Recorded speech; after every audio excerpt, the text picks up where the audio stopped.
Hello student, आज आपण application of circular motion पाहणार. याच्या आधीच्या लेक्चरला आपण फोर्स जे आपल्या कायनेटिक्समध्ये सर्क्युलर मोशनमध्ये जे आपण कायनेटिक्स पाहिले किंवा डायनॅमिकमध्ये, त्या कायनेटिक्समध्ये आपण फोर्सवर म्हणजे विथ कन्सिडरिंग द फोर्स हे पाहिलं होतं. तर दुसऱ्या लेक्चरला आपण ते फोर्स पाहिले. दोन फोर्स कोणते होते तर सेंट्रिपिटल फोर्स आणि सेंट्रिफ्युगल फोर्स. सेंट्रिपिटल फोर्स आपण कशाला म्हणतो तर force acting on a particle performing in a circular motion. ज्यावेळेस एखादा पार्टिकल सर्क्युलर मोशन मध्ये परफॉर्म करेल which along the radius of circle, म्हणजे एका रेडियस पर्टिक्युलर एका सर्कल मध्ये मोशन करेल त्यावेळेस दे आर डायरेक्टेड, त्यावेळेस तो object directed towards the centre असेल तर त्याला आपण सेंट्रिपिटल फोर्स म्हणतो.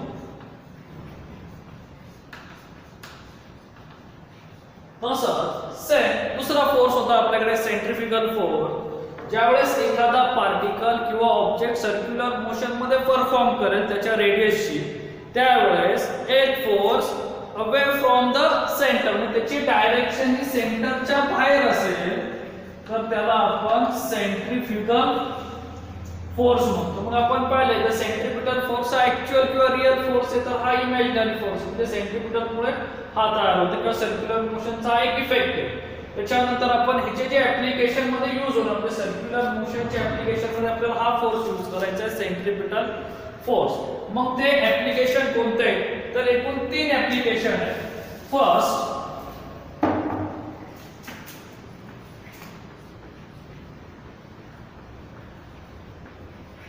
horizontal curve road किंवा त्यालाच vehicle along horizontal circular motion.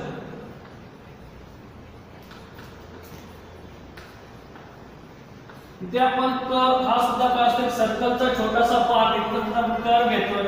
Second wall or well of death, आणि third bank curve road. असे आपल्याला 3 ऍप्लिकेशन आहेत. त्यातले हे ऍप्लिकेशन हॉरिझॉन्टल कर्व रोड आणि वॉल और वेल ऑफ डेथ हे 2 ऍप्लिकेशन आपण आजच्या लेक्चर मध्ये बघणार आहे. आणि पुढच्या लेक्चर मध्ये आपण बँक कर्व हे ऍप्लिकेशन थोडं मोठं आहे असे आपण 3 ऍप्लिकेशन घेणार आहेत. हॉरिझॉन्टल कर्व रोड त्यालाच vehicle along horizontal circular motion म्हणतात. सर्क्युलर मोशन म्हणजे संपूर्ण असलेलं सर्कल, आणि कर्व ह्या सर्कलचा असलेला थोडासा कर्व. आपल्याला माहिती आहे की गाडी ज्यावेळेस जाते त्यावेळेस ते संपूर्ण सर्कल नसतं रोड, एक छोटासा कर्व असतो की तो कर्व कोणत्या तरी सर्कल पासून बनलेला आहे. तेच इथे नाव आहे हॉरिझॉन्टल कर्व. दुसरं वॉल और वेल ऑफ डेथ, जे आपण सर्कस मध्ये किंवा वेगवेगळ्या डिस्नीलँड असेल किंवा अशा ह्याच्यामध्ये आपण मोदका कुवा यासारखे पाहिले त्याला आपण काय म्हणतो वॉल और वेल ऑफ डेथ. शक्यतो सर्कस मध्ये किंवा जत्रेमध्ये पण पुष्कळ पाहिजे ते एखादा रायडर त्या सर्कल मध्ये गोल गोल फिरतो त्याच्यावर आपला होणारा रिॲक्ट. असे आपल्याला 3 आहेत. त्यातले 2 ऍप्लिकेशन आपण ह्या लेक्चरला पाहणार आहे. पुढचं ऍप्लिकेशन आपण नेक्स्ट लेक्चरला. First application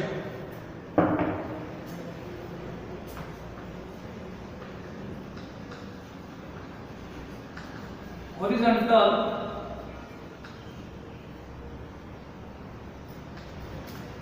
curve road or vehicle along horizontal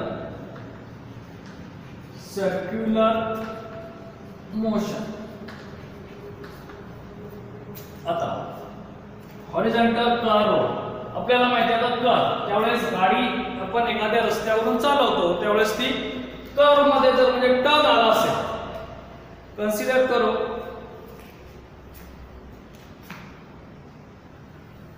हा आपला कर्व आहे आणि ह्या कर्वचा इथे कुठेतरी एक सेंटर म्हणजे हा संपूर्ण असा जर आपण जोडला तर डॉटेड लाईन असा संपूर्ण काय होईल आपला एक सर्कल तयार होईल किंवा असं संपूर्ण एक सर्कल असेल की त्या सर्कलचा एक सेंटर आहे आणि या इथे इथून इथे आता ह्याला हॉरिझॉन्टल का म्हणायचं की जो सरफेसला म्हणजे आपल्या अर्थ सरफेसला एकदम पॅरलल आहे असलेला रोड तो रोड म्हणजे हॉरिझॉन्टल जो सरफेसला एकदम पॅरलल आहे ज्यावेळेस आपली व्हेकल किंवा आपण टू व्हीलर कन्सिडर करू इथून अशी ते टर्न घेईल ती टर्न घेताना आपल्याला माहिती की आपली गाडी अशी थोडीशी इकडे टिल्ट होते टिल्ट होताना त्याला दोन बाजूनी फोर्स अप्लाय केला जायला पाहिजे जर तो फोर्स एकाच बाजूला असेल कन्सिडर करू ही आपली व्हेकल आहे ती इथून इथे आली तशी टर्न घेते म्हणजे थोडीशी टिल्ट झाली तर हिचा बॅलन्स येत नाही म्हणजे ती इकडे थोडी आत आलेली आहे आणि इकडे बाहेर आली म्हणजे एक फोर्स ओढतोय जर एकाच डायरेक्शनने जर फोर्स ओढत असेल तर आपली गाडी काय होईल स्लिप होईल मग ती स्लिप होताना कुठे स्लिप होणार आहे अशी बाहेरच्या बाजूला म्हणजे आउटवर्ड डायरेक्शन ऑफ कर्व म्हणजे इथून गाडी झाली ती स्लिप झाली तशी इकडे जाणार आहे ती अशी आत येणार नाही आपण जर गाडी चालवताना किंवा सायकल चालवताना शक्यतो म्हणून आपण जर पडलो असेल वळण घेताना तर आपण नेहमी असं बाहेर सरकटच जातो ते फरफटत किंवा सरकत जाणे कुठल्या बाजूला आहे तर बाहेरच्या बाजूला तर हे आपल्याला फोर्स मध्ये पाहायचं कन्सिडर करू इथे आपले एक व्हेकल आहे इथे आपण फोर व्हीलर कन्सिडर करतोय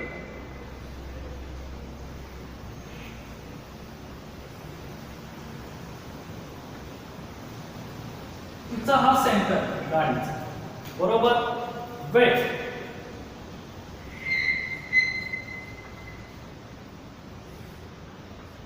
आपण गेल्या वर्षी 11वी मध्ये लॉज ऑफ मोशन पाहिले त्याच्यावरती आपण एक फोर्स अप्लाय केलेला तो पाहिला होता तो वरच्या डायरेक्शनला ह्या गाडीचं नॉर्मल रिएक्शन आहे आणि खालच्या डायरेक्शन ह्या गाडीचं असलेलं वेट ते काय mg आणि त्या गाडीचं असलेलं फ्रिक्शनल फोर्स ते ह्या डायरेक्शनला त्याला आपण म्हणतो यस आणि त्या गाडीची असलेली रेडियस सॉरी सर्कलची असलेली रेडियस ती कन्सिडर करू स्मॉल r इथे m is the mass of vehicle r is the radius of circular track हा जो आपला कर्व रोड आहे किंवा हा जो ट्रॅक आहे सर्क्युलर टर्नचा त्याची असलेली radius r n is the applied normal reaction and Fs is the applied static friction between road and tire हे आपले सिंपल रिएक्शन जे आपण गेल्या वर्षी 11वी मध्ये शिकलेलो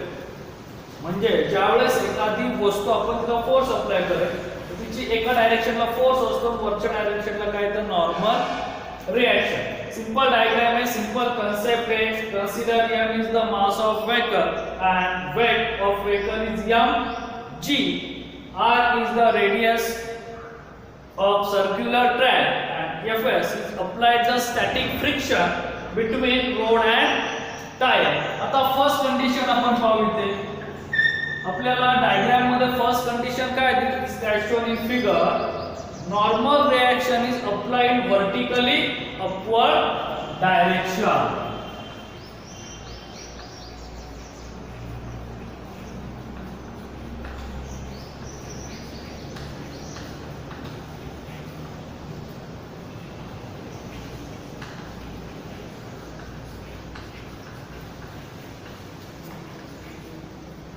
normal reaction applied vertically upward direction and weight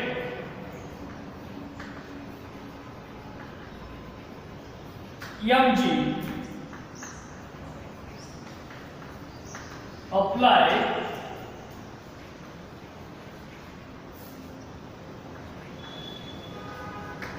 vertically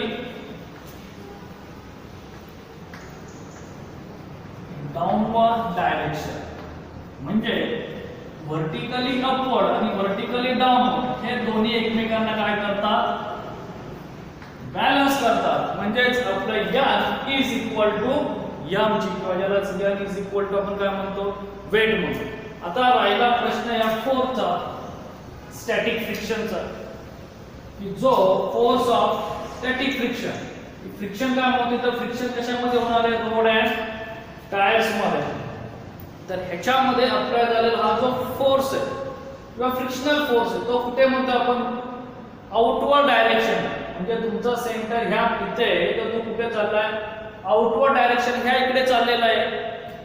म्हणजे जर त्याला इथेच राहायचं असेल तर त्याला ह्या डायरेक्शनला सुद्धा कोणतरी एक फोर्स अप्लाय करायला पाहिजे ना. ज्यावेळेस हा फ्रिक्शनल फोर्स आणि इकडचा फोर्स हा काय होईल बॅलन्स होईल. मग सेंटरकडे अट्रॅक्ट होणारा फोर्स कोणता आहे तर सेंट्रिपिटल फोर्स. हा जो आपला सेंट्रिपिटल फोर्स आहे हा ह्या स्टॅटिक फोर्सला किंवा फ्रिक्शनल फोर्सला काय करतोय बॅलन्स करतोय. कोणता आहे सेंट्रिपिटल फोर्स. मग आपण सेंट्रिपिटल फोर्सचा फॉर्म्युला पाहिला E is equal to mv square upon r or mr omega square. त्याला म्हणू आपण this is the equation number first, equation number second, and coefficient centripetal force is equal to static frictional force F. yes, equation number 3. आपले एकूण 3 equation तयार झाले. पहिले equation तयार झालं normal reaction is equal to weight mg. दुसरं centripetal force Fcp is equal to mu square upon r. आणि centripetal फोर्सला कोणी बॅलन्स केलंय तर static frictional force Fcp is equal to F. yes, हे 3 इक्वेशन तयार झाले. आता ज्यावेळेस स्टॅटिक फ्रिक्शन अप्लाय होतो म्हणजे इथे जेव्हा आपण स्टॅटिक फ्रिक्शन अप्लाय होतं फ्रिक्शन अप्लाय होतं म्हणजे तिथे अजून एक व्हॅल्यू अप्लाय होते ती म्हणजे coefficient of static friction.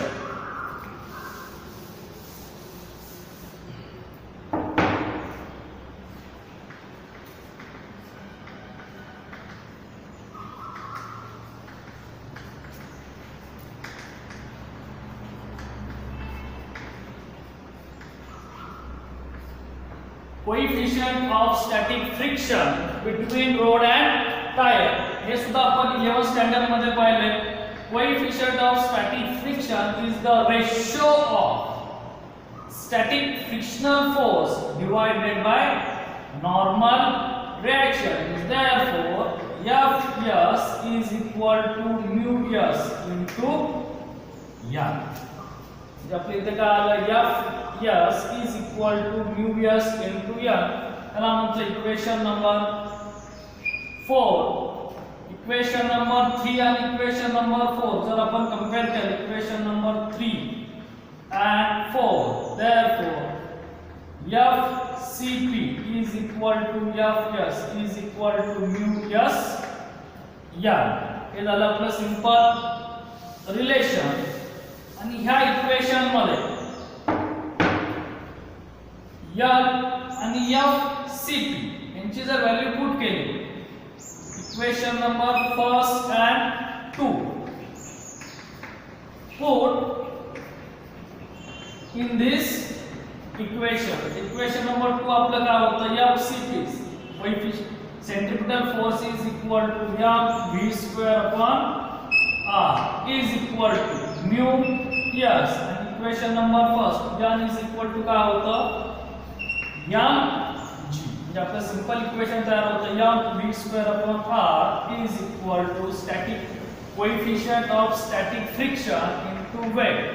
Here mass get cancel v square त्याला आपण v max म्हणतो means required maximum safety speed. म्हणजे त्या स्पीड पेक्षा जर जास्त स्पीड झालं तरी तुमची व्हेकल काय होईल स्लिप होऊ शकते. म्हणजे तुम्हाला जे रिक्वायर्ड स्पीड ठेवायचं आहे ते ह्या स्पीड पेक्षा कमी ठेवायचं आहे. त्याच्यापेक्षा जर जास्त स्पीड झालं तरी तुमची व्हेकल स्लिप होणार आउटवर्ड डायरेक्शन मध्ये तुमचा फ्रिक्शनल फोर्स हा वाढत जाणार.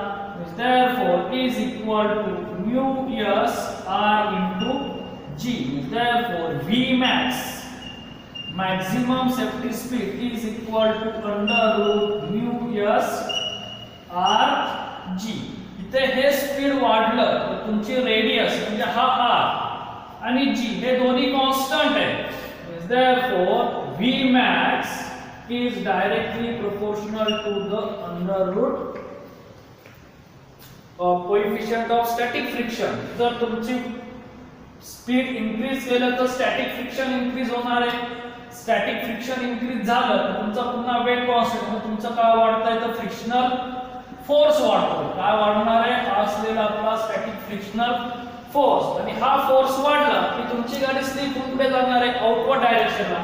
तर ह्या फोर्सला हा सेंट्रिपिटल फोर्स जो आपला टुवर्ड्स द सेंटर आहे तो बॅलन्स करणार नाही. म्हणून इथे आपण याला म्हणतो required maximum safety speed in horizontal curve road. Derivation एकदम सोपं आहे. आपल्याला फक्त दोनच रिलेशन लक्षात ठेवायचं. एक normal reaction is equal to weight आणि दुसरं coefficient of static friction is equal to μs divided by n. या दोघांचं जर रिलेशन आपण प्रूव्ह केलं किंवा therefore Fs is equal to μs into m, हे डायरेक्ट रिलेशन लिहिलं तरी चालतं. आणि दुसरं इम्पॉर्टंट आहे ते म्हणजे coefficient of static frictional force is equal to the centripetal force. हे दोन रिलेशन महत्त्वाचे. हे दोन इक्वेशन लक्षात ठेवले तर आपल्याला डेरिवेशनचं आन्सर मिळतं. Vmax is directly proportional to the under root of coefficient of static friction. This time radius is constant. Radius आपण बदलू शकणार नाही कारण कर्व तो फिक्स असणार. तर ग्रॅव्हिटी कॉन्स्टंट आहे. फक्त व्हेरिएबल काय तुमचं असलेलं फ्रिक्शन आणि स्पीड. स्पीड इन्क्रीज केलं तर फ्रिक्शनल वाढणार आहे. स्पीड कमी केलं तर तुमचं फ्रिक्शन हे कमी होणार आहे. फ्रिक्शन कमी केलं तर अप्लाइड लागलेला फोर्स सुद्धा काय होणार आहे? कमी होणार आहे. तर सिंपल रिलेशन जे तुम्ही गेल्या वर्षी 11वीत लॉज ऑफ मोशन मध्ये पाहिलेलं आहे ते सिंपल रिलेशन आपलं झालं. हे झालं फर्स्ट ऍप्लिकेशन. आता आपण सेकंड ऍप्लिकेशन घेणार आहे.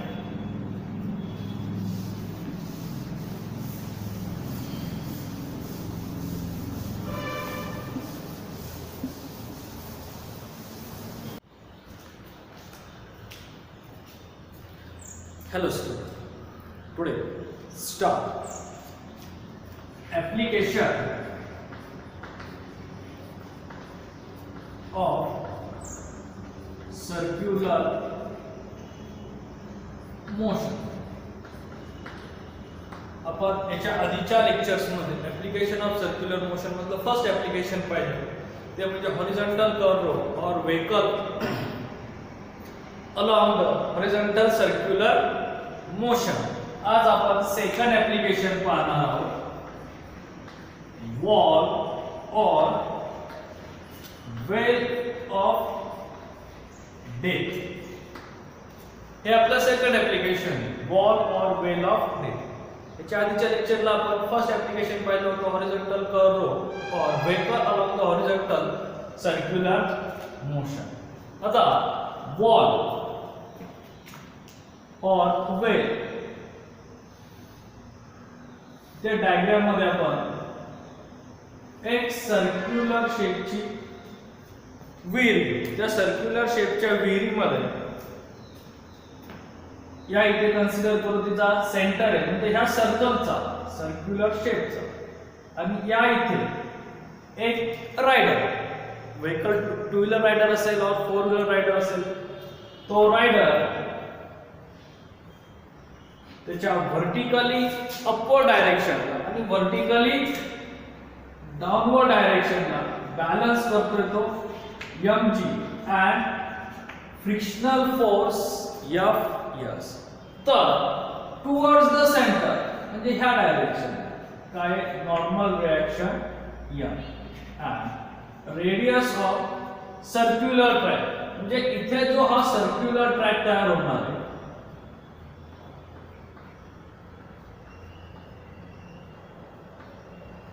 त्या सर्क्युलर ट्रॅकची असलेली रेडियस ही काय आहे r आहे.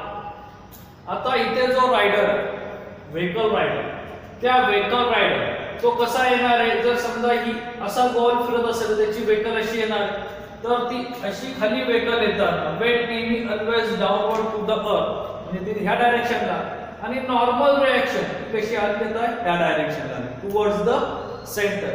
हॉरिझॉन्टली सर्क्युलर मोशन म्हणजे सर्कलला हॉरिझॉन्टल आहे आणि टुवर्ड्स द सेंटर आहे आणि व्हर्टिकली अपवर्ड डायरेक्शन. कुठे व्हर्टिकली अपवर्ड डायरेक्शनला काय आहे फ्रिक्शनल फोर्स. आता व्हर्टिकली अपवर्ड डायरेक्शन आणि डाउनवर्ड डायरेक्शन ह्याला बॅलन्स कोण करतंय तर frictional force Fs at weight of vehicle mg. Vertically upward डायरेक्शनला फ्रिक्शनल फोर्स आहे आणि व्हर्टिकली डाउनवर्ड डायरेक्शनला वेट. त्याला काय म्हणतात इक्वेशन नंबर फर्स्ट. आता इक्वेशन सेकंड, इथे असलेली normal reaction is horizontally and towards the center. Normal reaction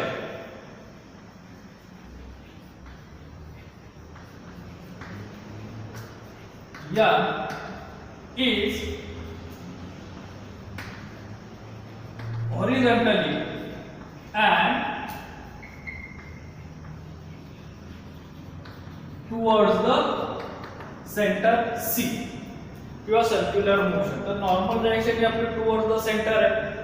ह्याला कुणी बॅलन्स केलंय. आपले जे दोन फोर्स होते सर्क्युलर मोशन मध्ये सेंट्रिपिटल आणि सेंट्रिफ्युगल, त्यातला एक फोर्स तो म्हणजे सेंट्रिपिटल फोर्स.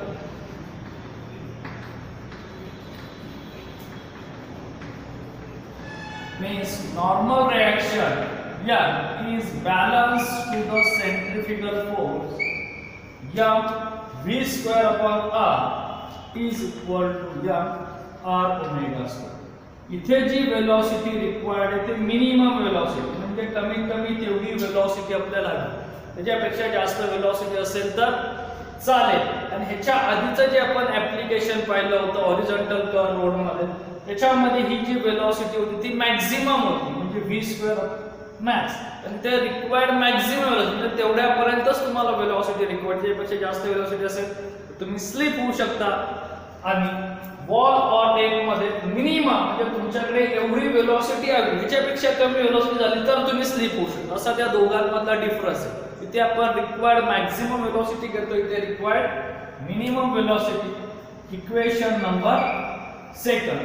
आता इथे फ्रिक्शनल फोर्स आहे, तर फ्रिक्शनल फोर्स अप्लाय होतोय म्हणजे इथे वॉल आणि त्या व्हेकलचे टायर यांच्यामध्ये एक फ्रिक्शन तयार होतंय. तिथे तयार होतं तो frictional force is depend by the coefficient of static friction. आणि कोएफिशिएंट ऑफ स्टॅटिक फ्रिक्शन काय आहे mu S.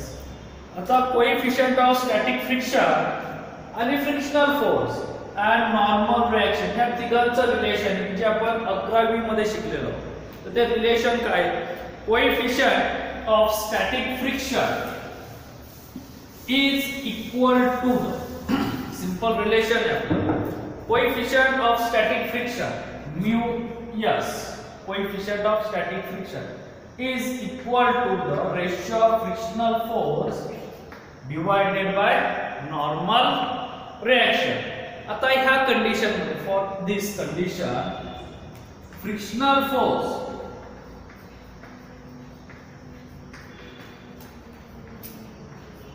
Fs is always less than the product of mu s and normal reaction. Is therefore Fs is always less than mu s into इथे simple equation होतं less than or equal to. Less than or equal to product of mu s into n. This is the equation number 3. आधीचे आपले दोन equation होते Fs is balanced to the mg and n is equal to m v square upon r. ह्या दोघांना balance केलेली equation ही आपली condition आहे. Equation first and second put in equation third. हे जे दोन इक्वेशन आपण मगाशी कंडिशननी दाखवले होते बॅलन्सिंगच्या, ते इक्वेशन जर ह्याच्यामध्ये पुट केले तर Fs frictional force is equal to mg, put it less than equal to coefficient normal reaction m v square minimum velocity divided by r. LHS आणि RHS चा मास कॅन्सल, तर आपले इक्वेशन काय येतं v स्क्वेअर मिनिमम. इथे मी multiple आणि divided factor इकडे shift करतो. इथे हे जे सिम्बॉल आहे ते v स्क्वेअर कडे, म्हणून तिथे सुद्धा म्हणजे इथे greater than or equal to the product of r into g divided by coefficient of static friction. म्हणजे इथे require minimum velocity is greater than or equal to the product of rg divided by mu. म्हणजे आपल्याला ह्याच्यापेक्षा कमी velocity घेऊन चालणार नाही. त्या व्हेकलची वेलोसिटी ह्या व्हॅल्यू पेक्षा जास्तच असली पाहिजे, ह्याच्यापेक्षा कमी असता कामा नये. कशामध्ये? बॉल और वेल ऑफ डेट मध्ये. therefore v minimum is equal to under root rg divided by mu. तर आपले इक्वेशन तयार होतं required minimum velocity of vehicle or well or wheel of death is equal to under root ratio of rg divided by mu. yes, हे झालं simple equation. आणि कालच्या आपण ह्याच्या आधीच्या लेक्चरला जे आपण पहिले पाहिलं होतं ऍप्लिकेशन हॉरिझॉन्टल कर्व रोड, हा फॉर्म्युला मी इथे रिराइट करतो. v minimum is equal to under root rg divided by mu s and horizontal curve road. जे आपलं फर्स्ट ऍप्लिकेशन आहे त्या फर्स्ट ऍप्लिकेशन मध्ये v max is equal to under root mu s r. Radius आणि acceleration of gravity नेहमी constant, म्हणजे जर आपण कन्सिडर केलं त्या प्रत्येक पॉइंटला कॉन्स्टंट राहणार. फक्त व्हेरिएबल काय आहे तुमचा असलेला फ्रिक्शन. इथे वेल ऑफ डेट मध्ये फ्रिक्शन हा इन्व्हर्सली प्रोपोर्शनल आहे, हॉरिझॉन्टल कर्व रोड मध्ये तो डायरेक्टली प्रोपोर्शनल. आता या दोघांमधला डिफरन्स, ज्यावेळेस तुमची व्हेकल हॉरिझॉन्टली टर्न गेला म्हणजे ह्या डायरेक्शन, इथे आपण ती सुद्धा डायग्राम काढू.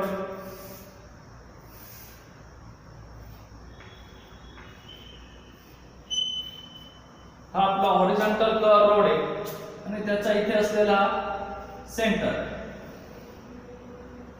या इथे डाउनवर्ड डायरेक्शनला mg, अपवर्ड डायरेक्शनला नॉर्मल रिएक्शन आणि इथे कोएफिशिएंट ऑफ फ्रिक्शन. इकडे आपलं झालं स्टॅटिक फ्रिक्शन. ही डायग्राम ह्या डायरेक्शन मध्ये. आता इथे असलेली व्हेकलची position along the earth surface, earth सरफेसला कशी आहे ती व्हर्टिकल आहे, म्हणजे आपली व्हेकल अशी व्हर्टिकली जाणार आहे. आणि या इथे वेल ऑफ डेथ मध्ये तुमची असलेली व्हेकल ही अशी गोल फिरणार आहे, म्हणजे ती कशी आली व्हॉरिझॉन्टल आली. ह्या दोन कंडिशन मध्ये दोन्हीकडे ट्रॅक सर्क्युलरच आहे, पण इथे व्हेकल ही हॉरिझॉन्टल होते, इथे व्हेकल ही व्हर्टिकल होते.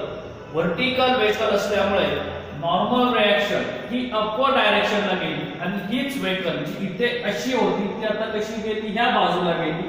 म्हणून नॉर्मल रिएक्शन इथे कुठे आली सेंटर कडे आणि सरफेसला हॉरिझॉन्टल झाली. इथे ती सरफेसला परपेंडिक्युलर किंवा व्हर्टिकल आहे.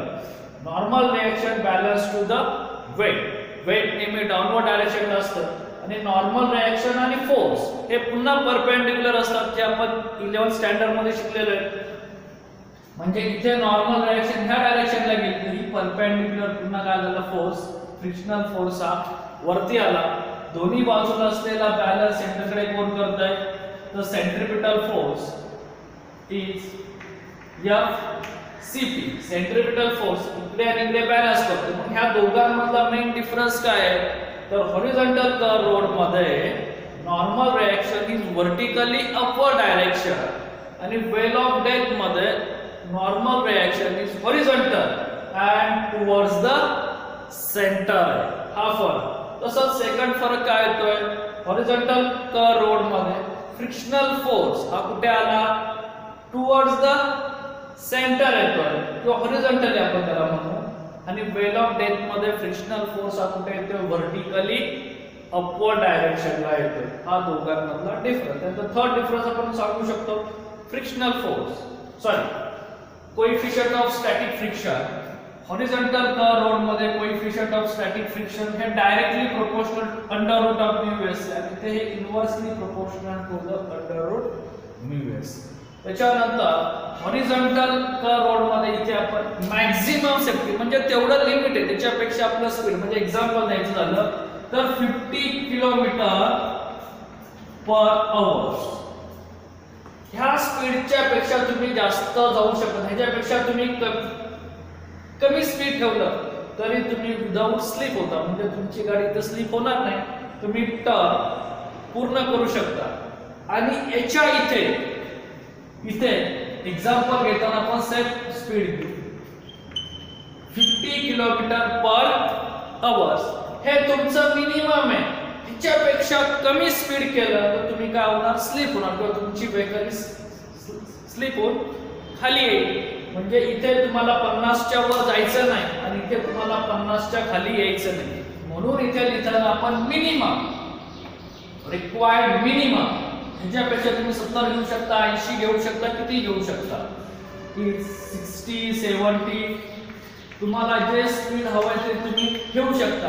पण हॉरिझॉन्टल मध्ये मॅक्झिमम म्हणजे तुमचं मॅक्झिमम स्पीड एवढंच हवंय, ह्याच्यापेक्षा कमी ठेवलं पाहिजे. म्हणजे तुमच्याकडे किती असलं पाहिजे, 40, 30 एवढं स्पीड तुम्ही ठेवलं तरी ते तुम्ही स्लिप होणार नाही, आणि इथे तुम्ही स्पीड वाढवलं तरी तुम्ही स्लिप होणार नाही. म्हणजे इथे रिक्वायर्ड मिनिमम व्हेलॉसिटी आहे, इथे रिक्वायर्ड मॅक्झिमम व्हेलॉसिटी, असे त्यांच्यामधला डिफरन्स आहे. आणि इक्वेशन प्रॉब्लेम सॉल्व्ह करताना हे इक्वेशन इम्पॉर्टन्स तुम्ही कुणाला बॅलन्स केलंय, हॉरिझॉन्टल मध्ये आणि वेल ऑफ डेथ मध्ये. कारण एक्झाम्पल मध्ये आपल्याला हे रिएक्शन इम्पॉर्टन्स आहे.